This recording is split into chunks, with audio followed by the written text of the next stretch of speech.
Welcome, market participants, to another Three Things in Credit. I'm Van Hesser, Chief Market Strategist at KBRA.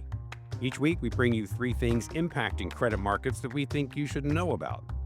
So it looks like greater visibility is coming to private credit based on new initiatives by two large players, JP Chase and Apollo. JP Chase has created an index of some 6,400 privately held mid-sized firms with annual revenue between $10 million and $1 billion. The index's levels will be estimated based on revenue growth and other financial metrics and use valuation multiples from publicly traded peers. Apollo announced that more than $830 billion of its private credit assets will be priced daily by the end of September. Both are welcome developments, bringing additional visibility into the private credit market. This week, our three things are: 1. Changing narratives. Better visibility and perspective on issues that drove a sell-off in risk earlier this spring. 2. Earnings surge. It's not just tech. And 3. Nonlinear oil move. The risk of a spike is growing. All right, let's dig a bit deeper.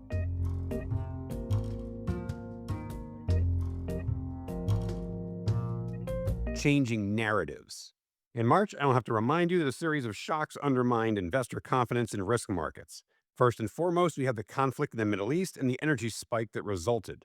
That, of course, fed into an inflation jump that, in turn, led markets to believe that the Fed would be on hold. And then we had concerns over AI as a disruptor intensify, in this case with regard to the software sector, which, in turn, prompted concerns about private credit underwriting and valuation.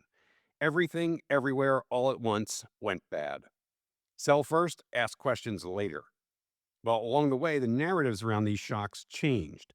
On developments in the Middle East, two things emerged. One, the administration signaled it was looking for an off-ramp.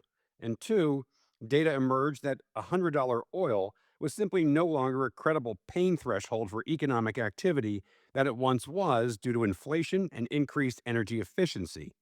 That number is likely above $150 a barrel, and that would have to last for at least 6 months, in our opinion, to be truly disruptive to the global economy. Put another way, $4 gas is okay, $5 gas is not. So we're not saying how all this plays out will not weigh on investor sentiment. We just know more today than we did back in March. And with regard to private credit, we got much needed visibility and perspective into the asset class in terms of its size, the magnitude and catalysts of its growth, the nature of its interconnectedness with the broader financial system, and its credit quality, not just across its software exposure, but the rest of the portfolio.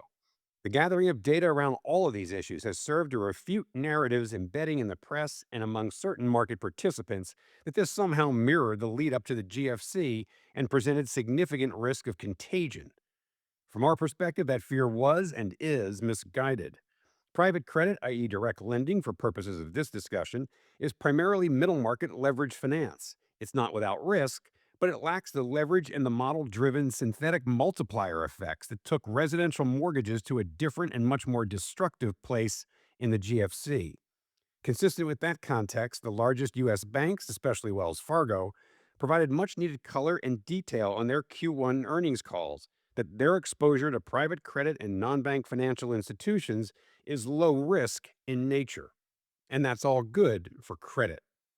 All right, on to our second thing, earnings boom. So a central component of our favorable view of credit in 2026 is that corporate earnings growth, which underpins just about every sub-asset class in credit, is expected to be strong, i.e. double digit. And that's not just for the Mag 7, but also for the S&P 493, as well as mid-caps and small caps, as a broadening out theme takes hold. But we didn't see this coming. Earnings reported in the Q1 season are, in a word, robust. According to Bloomberg, with 375 of the S&P 500 reporting, earnings growth is a whopping 27% higher than the year-ago period. And that's the highest rate since the COVID-distorted quarter in the fourth quarter of 2021. Now, Deutsche Bank notes that Bloomberg does not adjust for one-off effects, and there have been more than a few in this earnings season. But Deutsche's adjusted growth rate thus far comes in at 21%, putting their estimate for the full 500 companies at a still whopping 25%. In any event, Deutsche says it's the best performance in 2 decades if we strip out favorable base effects and corporate tax cuts. Now, strength is clearly driven by the large tech names. Still, the median company reporting thus far is showing growth of 12%, and all 11 sectors are reporting positive earnings growth for the first time in 4 years. So while tech firms are leading the way, up 47%, consider the breadth of outperformers. Metals and mining up 138%, communication services up 53%, retailing up 49%, financials up 22%, construction materials up 18%, and capital goods up 11%. Sales growth is 11%, the best since the second quarter of 2022. Those reporting higher sales outnumber those reporting lower 10 to 1. Net income margins are at record highs at 14.9%. So, what's behind the performance? Well, AI build out for sure, where demand continues to outstrip supply. Materials are benefiting from ongoing economic growth coupled with supply constraints. Banks are on the right side of resurgent loan growth, a steep yield curve, favorable capital markets and investment activity, and low bad debt costs. And we would be remiss in not mentioning our theme of ongoing constructive pessimism, except in tech, where firms are watching costs closely due to limited visibility despite economic tailwinds. Add it all up, and that underpinning to credit is quite healthy. All right, on to our third thing, nonlinear oil move. We came across an interview at the Milken Conference this week with Mike Wirth, CEO of Chevron, who gave this sobering reminder of oil markets, something we thought was missing in the analysis of those looking through the current price of oil. Mr. Wirth says, and I quote, "The buffers in the system, strategic oil reserves, privately owned commercial inventories, and oil stocks moving into and through the shipping and refining stages prior to the beginning of the conflict on February 28th, have been significantly drawn down. Many believe the tipping point is rapidly approaching, call it June, when the price of oil is subject to what JP Morgan Chase analysts describe as a nonlinear or parabolic surge in the price of Brent to a level over $150 a barrel.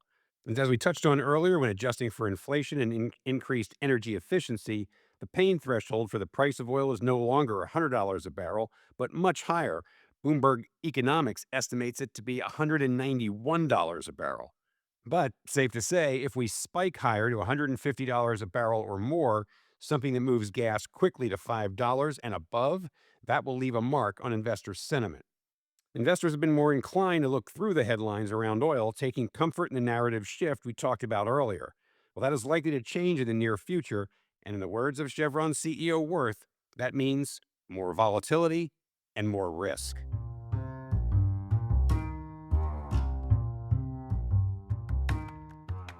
So there you have it.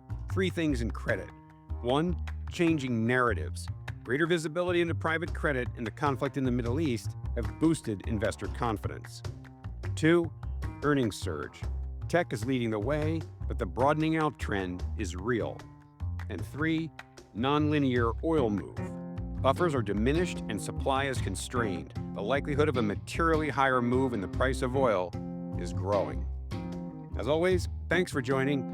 Don't forget to check in on KBRA.com for our ratings reports and our latest research, including our U.S. Forward Look, my European counterpart Gordon Kerr's Forward Look, and KBRA's Q1 2026 Middle Market Compendium. We'll see you next week.